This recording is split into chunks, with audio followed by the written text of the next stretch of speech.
welcome to Bamboo Chalupas, episode number 17. My name is Brett Snyder. I am the president of Knucklepuck, and I am joined, as always, by Nate Shiver, the author of shiverweb.com. Hello, hello.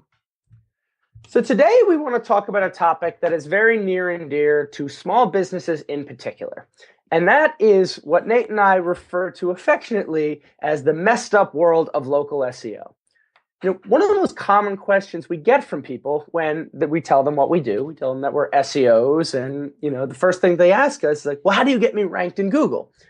Now people mean a lot of different things by this, but small business owners in particular are flummoxed by the erratic nature of the search engine local results. Google in particular has made sweeping and overwhelming changes to this local algorithm over the past couple of years. And arguably, some of these changes have been for the worse rather than for the better. So today we want to talk about how to navigate local search and how small business owners in particular can position yourselves and your businesses according to the best practices for showing up in local. Yeah, and just to reiterate, Brett, what you said, it's if anyone truly relies on search, I would say it's businesses with local presence. I mean, of course, there's online-only businesses, but when you look at businesses that really drive leads day to day, day in and day out, it's local. I mean, it's been years since the yellow pages officially went away and digital really eclipsed offline advertising. And in many ways, those Google local results are the only way local businesses get customers outside of really just word of mouth. And what's really kind of interesting to remember about this is the dynamic or the psychology of searching for local is different than a traditional web result. You will search for a local business if you already know that business. You still search on Google to try to be able to find maybe the phone number, maybe their address so that you can punch it into your GPS. Maybe you're looking for a contact info or operating hours. The local search algorithm actually gives you information. It's not necessarily just discovery like your traditional results might be. The local algorithm, yes, it can be for discovery, but it's also for reinforcing and seeking out brands you're already familiar with to get the specific information about that business that you need to be able to get to the business, to purchase from that business. And so local search is so important, even if you have a strong brand presence, because this is how people are finding the opportunity to reach you. Oh, yeah. And really, we wanted to focus on local SEO because there's actually several problems that come in when we talk about local SEO. And first off, like we've said, often the businesses that truly stand to gain most from good SEO for ranking for all these local queries have the least budget. They don't have the multi-million-dollar budgets of Expedia or Orbis, some of these online only giants who can just, that is their expertise in many ways. And they're typically they're not investing in paid media. Oh, exactly. There is no budget to invest in PPC or any sort of paid advertising. So they rely on local. Oh, yeah. They rely on SEO. Yeah, like that is their marketing channel. And the second problem is that local SEO is really the most time intensive specialty in digital marketing. And it's really the most unfit for third party agencies to help out with. When we talk about doing SEO for giant e-commerce sites or national businesses, there's plenty of ways to work with a developer to really scale out a solution and have an effect on lots and lots of pages with one person and an Excel spreadsheet. But with local, there's just a lot of time and labor intensive deliverables, things like verifying listings that go into it. And third, local is still in 2015, the area with the worst search results and the most unsolved problems in search. But back in 2010, 2009, there was all this uproar about Google with demand media and basically all these big companies who were just spamming the regular Google search results. And because of that, there was a lot of focus. Google rolled out Panda to penalize sites that were just churning out spam content. They rolled out the Penguin update, which targeted people who were spamming, links and artificially inflating rankings that they should have never had. But Google has still not cracked local. That there's still not a panda level or penguin update where Google has said, we know what the problem is, we're going to fix it. And so there's just still tons of spam and tons of bad search results going on in Google. And this is really the most frustrating part of all of it, because this just shows a lack of investment on the search engine's part to be able to understand what's truly important to the users. I mean, you look at the things that Google has rolled out, just talking about Google, but again, Bing's local results aren't fantastic either. Yahoo's local results aren't great either. But you look at the things they've rolled out in terms of the knowledge graph, you look at some of these advancements where we now have medical queries that are pulling in, Mayo Clinic results right there in the search bar. You see song lyrics, you see movie tickets, flight information that goes right to your phone. But I can't find a valuable, plumber in my area. I can't find somebody when I need somebody in a service business that I need right now that's truly important to me and my ability to live my life. This is what the most frustrating thing, I think, not only just for consumers or for business owners, but also for consumers, because the results are not allowing you to be able to reach people that can solve your problem. There is not a search, find answer, call business anymore. And there was. That's why we talk about the fact that local search has, in a lot of ways, it's regressed, since we used to have the local 7-pack. And now with the merge to Google Plus, we had, Google Places, then we have Google Plus, now we have Google My Business. We've had all these different changes that have been trying to push people, arguably in a lot of ways, and I think we're going to talk about this today, is trying to push people into using Google Plus as opposed to creating a platform that allows small business owners and consumers to get the information that they need across using this search engine platform. Oh yeah, and I think we should talk about briefly how local works and sort of the history of why it sucks. But to start out with, I think it's important to draw the distinction between really the root problem when it comes to search engines and local. And that is that when Google is dealing with, like you said, Mayo Clinic and all this digital information, they're dealing with bits of pieces that are native to the web. They're dealing with pieces of information that are digital, that live online. And so when you talk about businesses or trying to sort businesses that are in the physical world, you're trying to figure out how to jump from the physical world, this is a physical store, a physical plumbing truck, and how to make that digital information that Google, Bing, whoever can process. And that's something that I want to highlight that a lot of small business owners don't get, is that these local profiles, whether it's Google Plus, Yelp, Kudzu, these local profiles, they're independent of your website, and they're entities that you don't directly control, but they are things that Google looks at as a proxy for the way your business is in real life. And even just to simplify that even further, your local page, in today's day and age, your Google My Business page, which is really a Google Plus page, is a separate entity. This is what, Nate, when I want to get across here. This is a completely separate entity from your website. In the local results and the way that the local algorithm processes, it processes as a completely separate entity from your website. And that's why you see rankings in the local pack. You see, yes, they're synced to a website, but you see them linked to the Google Plus local page, because that's where they're looking for these criteria. Just like in traditional SEO, we look for on-page content on your home page or your services page. The Google local algorithm looks for key criteria on your Google My Business page, and it looks for things like your Yelp profile or your Angie's List profile or your Better Business Bureau to support that local page. And what's crazy is that all of these listings, these entities, is that it's not something that you as a business have to go in and create. They get created for your business organically.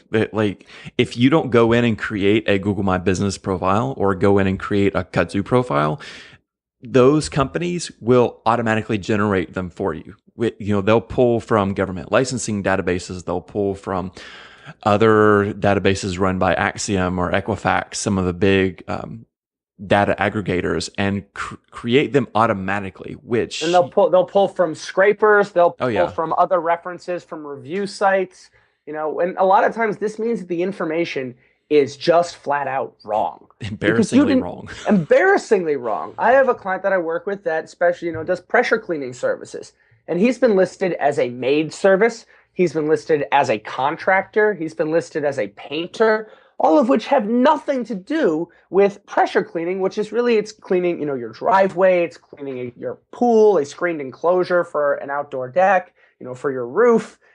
This is not a maid service. Somebody looking for a maid service does not want this pressure cleaning client. And somebody looking for pressure cleaning does not want a maid service. But because these profiles are being generated with limited information, unless you have a very conscious eye as to and conscious monitoring of all of these potential profiles, as a business owner, oftentimes you don't even realize these are out there and realize that they're compromising your local, what we'll call your local integrity, until somebody goes in and points it out for you. Yeah, and to give Google and Bing some credit, even though they haven't put as much investment in local as they have in other areas, they have tried to figure this out, because they know that things like a pressure washer showing up as a maid service, a contractor, and a painter in the same platform is a problem. And they've come up with solutions like scanning street view images to try to read offline signs, how you present yourself on your outdoor signage. They've looked at counting number of citations across the entire web. Every small business owner has also had to deal with the process of verifying your listing with postcards and calling. And they've come up with a lot of different processes, but none of them have really worked. And that's because these offline quality signals that we know and use in real life, driving by a restaurant and seeing that the parking lot is full and thinking, oh, this must be a good restaurant. Those type of offline quality signals are really hard to replicate digitally online. And arguably, this is probably the reason they wanted to push Google Plus as the platform to generate local results, because it was the closest thing that they have to replicating some sort of a social experience. And local search is a social experience. I am less forgiving than Nate is in terms of how the search engines have invested in improving the local results, because I think that it's something where they have tried to force people to use a platform that nobody was really quite interested in, or not, people weren't interested in the way that they wanted them to. And so they were willing to compromise the integrity of the local results to try to get people to use a social platform, rather than simply attempting to leverage the social nature of local search anyway, and be able to find a way to work within the confines of what already exists, as opposed to take this related social experience and try to force it down into a different box that aligns with a way that they can have more of a self-contained social network. Well, the ironic thing is that in many ways, Google is trying to fix that by outsourcing a lot of the local search results to Yelp, Kazoo, a lot of these other successful, more socially oriented platforms. Like if you do search for Atlanta plumber, even though Yelp is not an Atlanta plumber, a lot of times it will rank for that because Google is almost throwing their hands up and saying, hey, we can't figure this out, so go look and see what Yelp has. It's interesting that you bring up the social nature of judging local businesses, because one thing that everyone has done from Google to Yelp is really put a lot of their trust in reviews. And what's interesting about that is let's remember, and a lot of people kind of forget this, Google bought Zagat or Zagat. I've heard it pronounced both ways.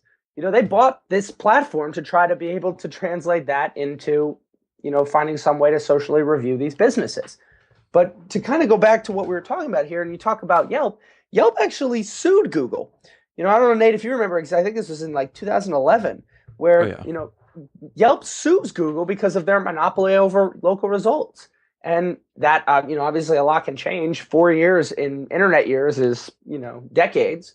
But you kind of start to see how quickly, we know the web evolves super quick anyway, but the way everything evolves so quickly in local is really comes back to, and I want to reiterate Nate's point at the beginning of this, that these offline quality signals are extremely difficult to replicate digitally. And what we do to judge quality in real life doesn't always translate online. And I want to talk a little bit about reviews, because we've talked about that, and that's where Yelp really kind of made its bread and butter there.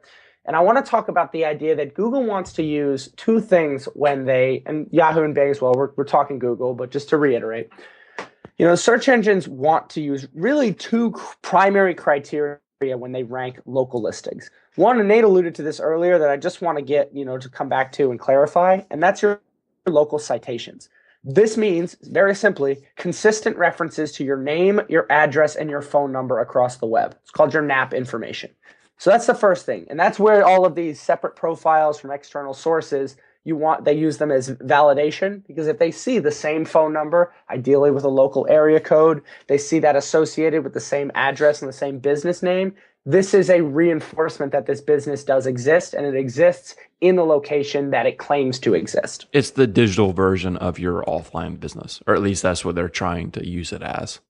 Exactly. And they're trying to be able to say, like, all right, it's the links of local search. We talk about links being the external validation of your website. The NAP information, again, being your name, address, and your phone number, is this external validation of your website. Now, the other side of that are reviews. And this is where they want to try to take that, what we use to judge quality in real life and to translate that into online.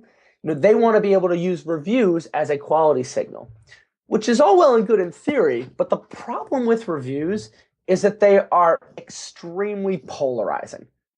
People leave reviews when they have one of two experiences: very, very good or very, very bad. The majority of people who leave reviews fall into one of these two camps, because you have to take a conscious effort. You have to exert effort to leave a review. And now you don't do that if you have a mediocre experience or a lukewarm experience. You have that if you really want to encourage people to visit this business or encourage people to avoid this business. And that's a particular challenge for a lot of local businesses. Restaurants might be able to come up with some creative ways to get reviews, but if you have, or if you're looking for a dry cleaner, what counts as an extraordinary experience or a super bad experience? A lot of times they completely ruined my clothes. That means I'm going to go online and leave a 1-star horrible review, or that, yeah, it was pretty good. My clothes are fine. It's not where you can go to extraordinary lengths to get someone to go leave that positive review. And so a lot of times it will skew towards bad or like you said, a polarizing view that doesn't give an accurate picture at all, either way. And I think a dry clean is a great example, because a dry cleaning is an exceptional, or quote unquote exceptional experience, is expected. It's expected that when I give you my shirt, that I get my shirt back. It's expected that the stain that was on my shirt will not be there anymore. It's expected that all the buttons will still be there. There is really no extraordinary experience at a dry cleaner. And that's not to say that there aren't great dry cleaner businesses, but it just means that the experience that the consumer has doesn't necessarily drive them to leave a review. To give another example, my mother is a gynecologist. I don't really know how I'm supposed to encourage her to get her patients to leave reviews about their OBGYN experience. That's not something where it's just not the way that people are going to refer a doctor, especially a gynecologist. When you look at this and you look at how Google tries to use reviews, it's very easy to see, at least from my perspective, it's very easy to see how this is not necessarily the criteria that we can be using to infer quality, because it doesn't necessarily indicate that a business is any better or any worse because of reviews, since they are very polarizing, they are very sporadic and not really linked together in any way. When Google wants to look for things at scale, they want to look for algorithmic signals.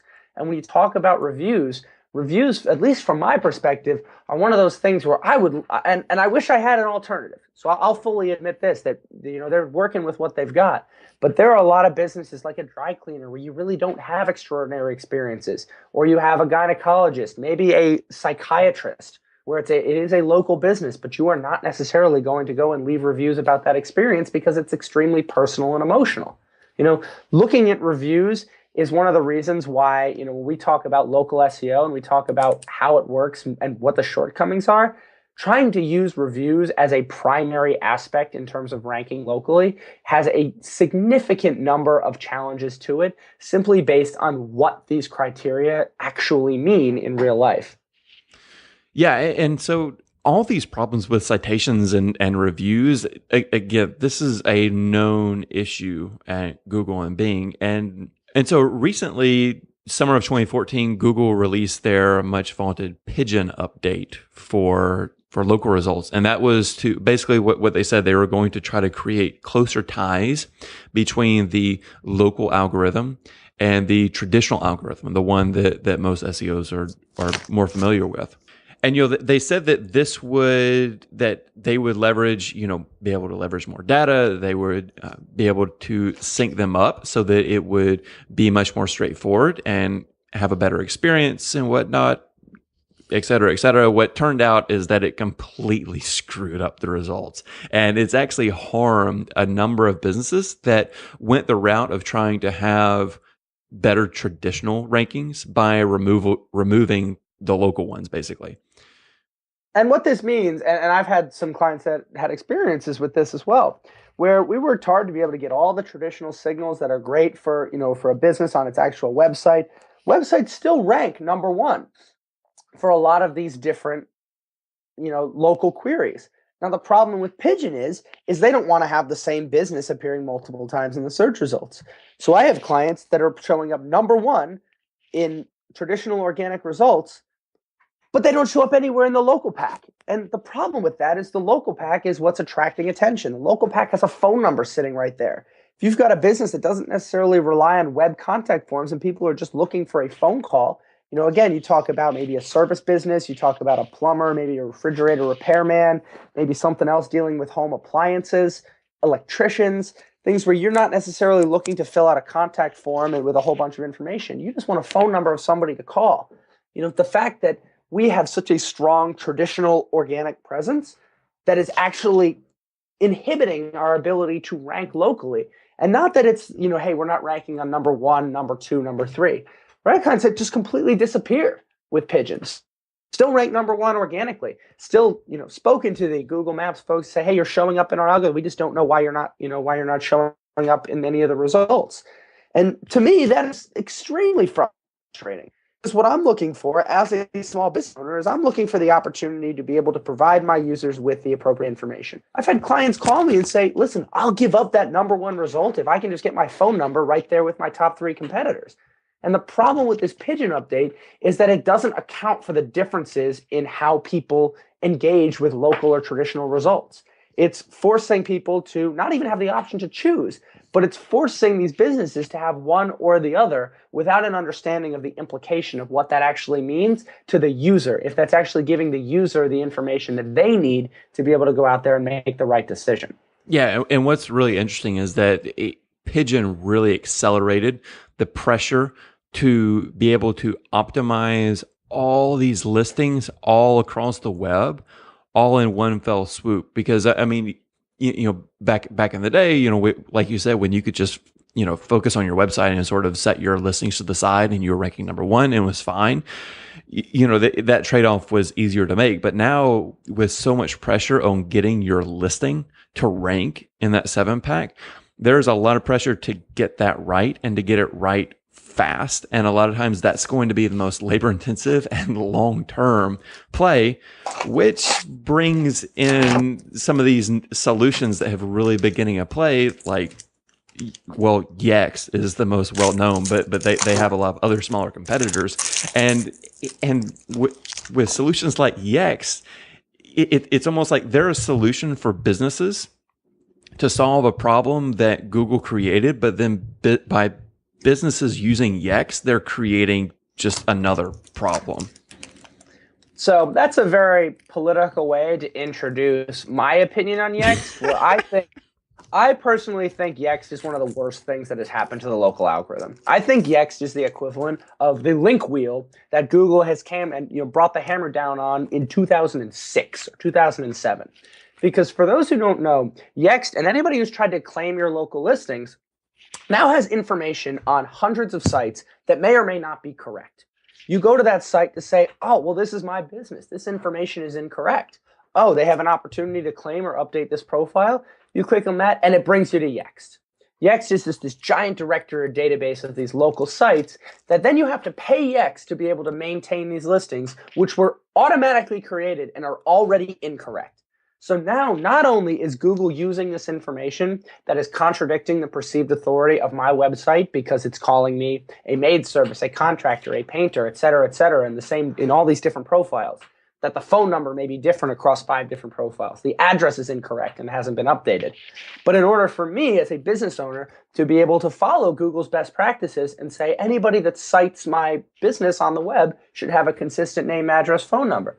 Okay, seems like a pain in the butt, but I'll go through and I'll find all the references and I'll correct them. And then you get to these Yext sites where you can't actually make any changes without paying Yext to maintain these listings. And to me, that is just criminal. Because now not only is this information is just flat out wrong and there's no opportunity for you to correct that without having to pay for it. It's extortionate to be able to go and do that. I have had significant issues with Yext in terms of now I have clients that can't rank locally because there's so much conflicting information about where their business actually is, but there is no way to update that without going through Yext's profile. So they have created, and I think Nate kind of alluded to this, they create a problem that they then provide the service to solve. And to me, I'm actually very surprised that Google still allows Yext to function because I made that reference to link wheels earlier. And link wheels, again, for any of our folks who aren't familiar, are essentially sites where I'm going to make 20 different sites. Site 1 is going to link to site 2. 2 is going to link to 3. 3 is going to link to 4, so on and so forth. 19 is going to link to 20. 20 is going to link to 1. So now all of my sites have links, but they don't actually mean anything because I just created them out of nothing. They're nothing that actually supports any sort of an external validation of my site. And my issue when it comes down to Yext is that they really are creating all of this incorrect information, and there's these websites that want to monetize through Yext. I'm not sure exactly how it works, how these sites are going in there and there's no way to update this information. Perhaps it's not Yext creating them, but other sites are creating this information that they want to monetize through Yext. All of this is not allowing the business owner to control the information that Google is relying on to be able to rank local results. And the fact that Google allows this at least does not account for how this information could be compromising the quality and authority of the local listings, to me is one of the key reasons why the local search algorithm is so far behind the times, because it is so easily manipulated in a way that, quite frankly, surprises me that it is still this easy to be able to do negative SEO on local results. Speaking of offline analogies, I will say, you hear stories of like New York and some of these big cities back in the 20s, 30s, even as late as the 70s, and it was easy to get things done if you talk to the mafia. You listen to the stories of Europe, and you could get stuff done, but you were still talking to the mafia. And anyway, that kind of reminds me of Yext and the situation now with all that, where, like you said, it is very, very extortionate the way they've set up their business and the way Google is creating the problem that creates a solution like that. And we'll see how it goes. I am very hesitant when people ask me if I recommend using the platform to correct the listings. I recommend taking the time to call up, listen, say, take this down. I don't even want to correct it. I want to take it down, because if the only opportunity for me to be able to keep you from providing incorrect information about my business is to pay this person who then presumably pays you, that is not something that I believe is a sustainable practice for the search engine. I think that just like reciprocal linking, just like link wheels, just like content spinning and article spinning, all of these kind of things, I think this is going to be something that sooner or later, the search engine will figure this out. Sooner or later, they're going to look at this and basically say, all right, there are these hundreds and hundreds of sites that are all created. They're all maintained from a central database. So how am I really looking at these as 100 independent signals when it's really just one? I could see Yext in principle being something like, all right, you have a central dashboard that feeds out to all these APIs. Okay, in principle, that's great. But don't restrict my ability to make independent changes to this information if I choose not to engage with your service. Oh, yeah. And I think when we start talking about what a small business can actually do about all this, I think that's a good segue to lead into the general mindset that you want to have with this. And that's to think long term and not be focused on the tactic of the day. But that's a scourge. That's been a scourge of SEO ever since the day it was invented, of people looking at the short term tactics rather than looking at long term, where things are going and where you can be set to make long term decisions.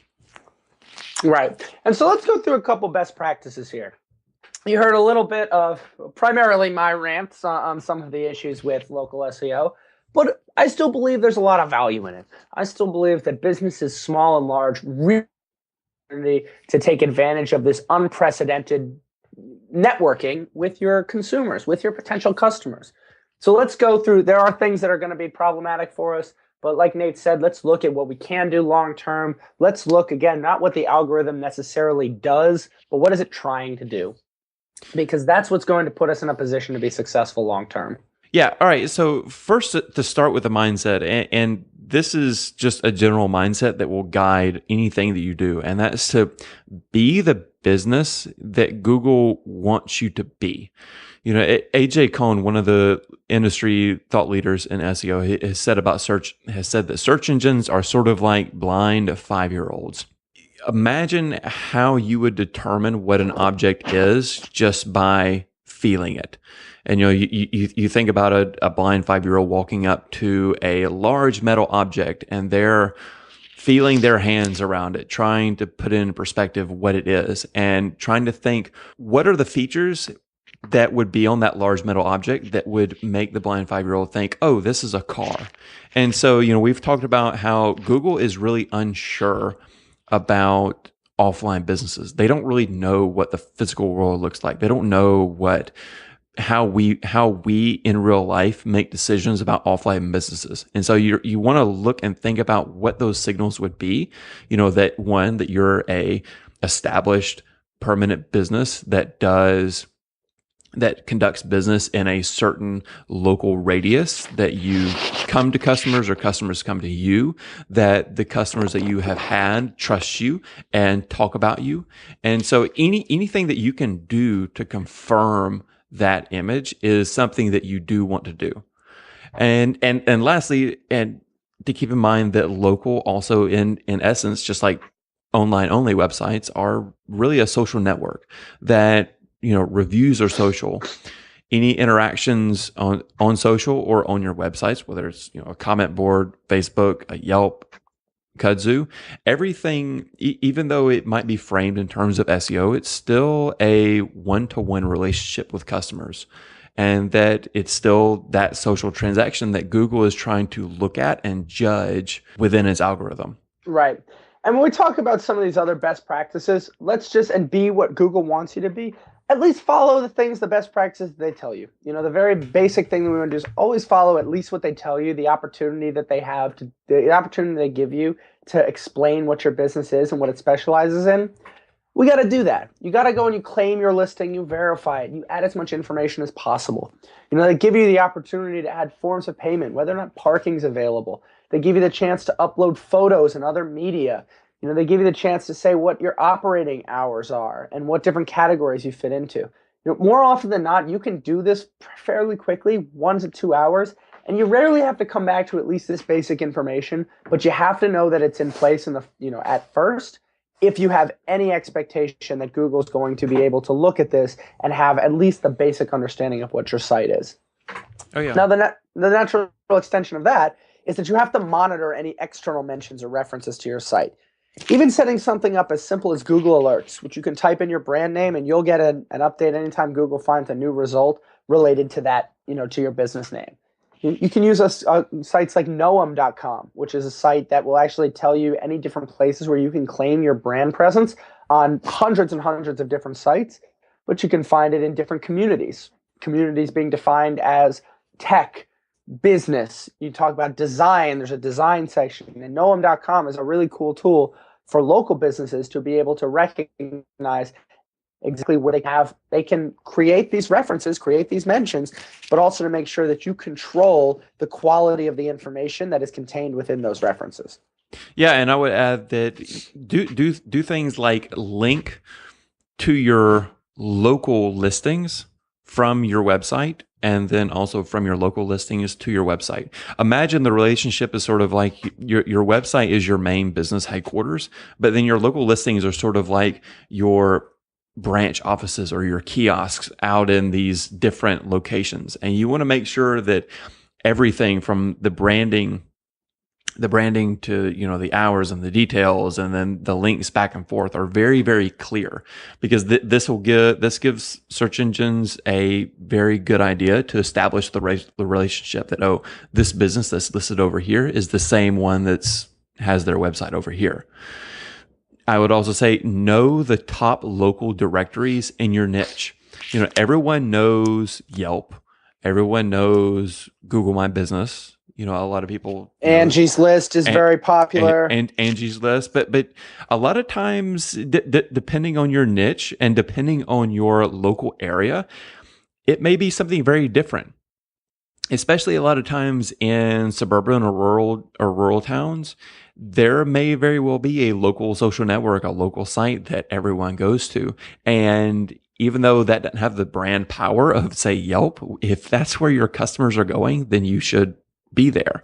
And, if you're in industry, like Brett said, where people think Angie's List or, I was just in Home Depot the other day and they had rolled out their own social network. And so, if you're a service professional and you think, oh, people are going to go there when they think service professional or contractor, you should go there and have your focus there and not necessarily own Yelp or Kudzu or some of the bigger brand local listing sites.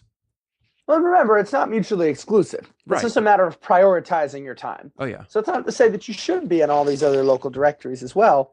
But remember what we've talked about is one of the kind of key premises of how Nate and I have always approached SEO, where it's a grand experiment in reverse engineering. Local SEO is very similar to that.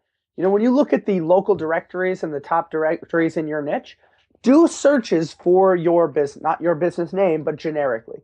Do searches for plumber. Do searches for electrician. See what ranks. See if you start to see Yelp listings are ranking. Again, remember, search engines they're not necessarily just the place you go to find what you need anymore. Search engines are quickly becoming the place you go to find the place you go to find the thing that you need. So if it's, say, Yelp is showing up, you want to make sure you have a presence there. If you see Facebook pages are showing up, make sure that you cover all your bases as far as your Facebook page is concerned. If you're starting to see Better Business Bureau, maybe you reconsider whether or not you want to be involved in that organization. Whether maybe it's something where it's your specific county or specific town. Maybe they have a resources link on their site. All of these different opportunities, you want to be able to look at what is ranking already, because that gives you as clear an understanding as is available to us as SEOs as to how Google and Yahoo and Bing and all these other search engines evaluate results within a particular query, is to actually conduct that query and see what ranks. We've said it before, but SEO is a very, very, very public scoreboard, and one that, in a lot of ways, if used correctly, can yield a ton of valuable information for you to understand how to actually go out there and market within that platform. Yeah, and I would also say, promote your local page just like you would your website or your Facebook page. Make sure that people know that's where they can find you, because if Google sees that type thing, if they start seeing people type in restaurant or local restaurant Yelp, that's the type thing they're going to bias towards, and they see that people are finding you on these different platforms. If you're on Yelp, talk about that. If you're on Google My Business, talk about that. And that's especially useful for, like Brett said earlier in the podcast, if people are just looking for a quick phone number, if they're looking for your menu, if they're looking for your hours or payment methods, instead of digging through your website, you want them to know that they can just navigate there and quickly find it right off the bat. Absolutely. And so let's just, I know we've been talking a lot about some of the things that we can be doing here. We want to be able to make sure, and at the very bottom of everything that we've been talking about here is really just comes down to making sure that you do everything that you possibly can digitally to be able to reflect your business, your core competencies, unique selling proposition, primary services, however you want to define that. But you want to make sure you do everything you can as digital as possible. So you want to treat these listings as if they were these physical kiosks representing your business in a new market. But you have to make sure that you embrace the understanding that for a search engine to algorithmically rank your site, you need to make sure there are digital signals that support that site. Yeah, and I think that that's nowhere more important than with reviews and testimonials. You know, that there's so many people that will give you feedback directly in person, but when it's in person, word of mouth, that's not something that can be measured by a search engine. And if you can find a way to perfect your ask, to get that feedback online on one of your listings on your website somewhere, that's going to sort of build your brick wall of reviews that is really going to give you a long-term edge. You know, I've had a client, Easy Dent Repair in Athens, who that's something he's done for years and years, is to perfect the ask of reviews and testimonials. You know, it's not something that Matt goes out and blatantly advertises, you know, review me here, review me there. But it is the kind of thing where when he has a special relationship with a customer, he knows, hey, you know, would you mind putting this feedback over here on this listing? Here's the link. I would really appreciate it. I, you know, love your business. And he's dedicated a lot of time and a lot of thought to make those reviews and testimonials happen. And over the years, it's the kind of thing where it builds up brick by brick, and you have yourself a wall that, when it comes to local SEO, is a lot of times insurmountable when it comes to your competition catching up to you. Yep, and another one of the smartest people that I know when it comes to local search is a guy by the name of Thomas Ballantyne. He works for Bulwark Exterminators, or Bulwark Pest Control, I believe it is the name of the company. And one of the tips that he gave me about a year ago, you know, when you're talking about soliciting reviews, you can just have your, you know, instead of asking for reviews, give people the opportunity to thank your technician. So then they're not reviewing the business, they're actually reviewing or thanking the technician that performed the service that they were pleased with. It frames it in a way where you're no longer just, and there can be, you know, you can talk about, there's other ways that you can do that. You can talk about providing incentives for the technicians to be able to solicit some of these reviews. But by positioning it in a sense of wanting to thank the technician, it humanizes it more than just simply leaving a review for the business. And it ties back to that emotional attachment that people have. You know, when a human being comes to your home and helps, you know, fixes your home or a problem that you're unable to fix yourself, if you have the opportunity to provide some sort of expression of gratitude, you know, find a way to leverage that human emotion of wanting to express gratitude to somebody who has helped you in what realistically is a difficult situation. If your air conditioning doesn't work in the summer, for example, if you have, you know, a pest problem, find a way to be able to use that to be able to reflect how your business is perceived by Google.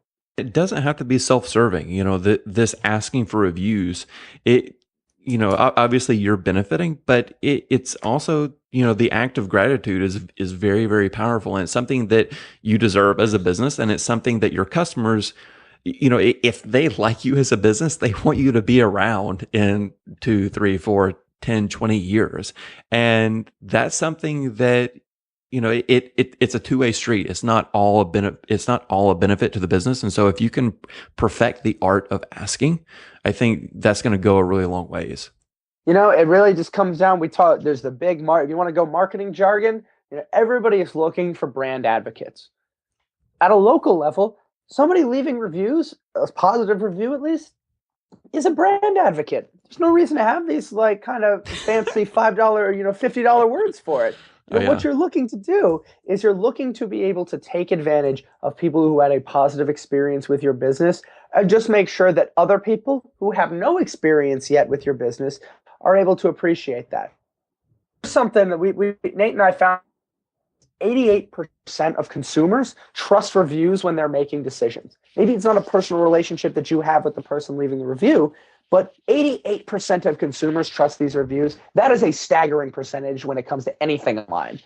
You know, you're looking to go out there and to be able to reach people locally.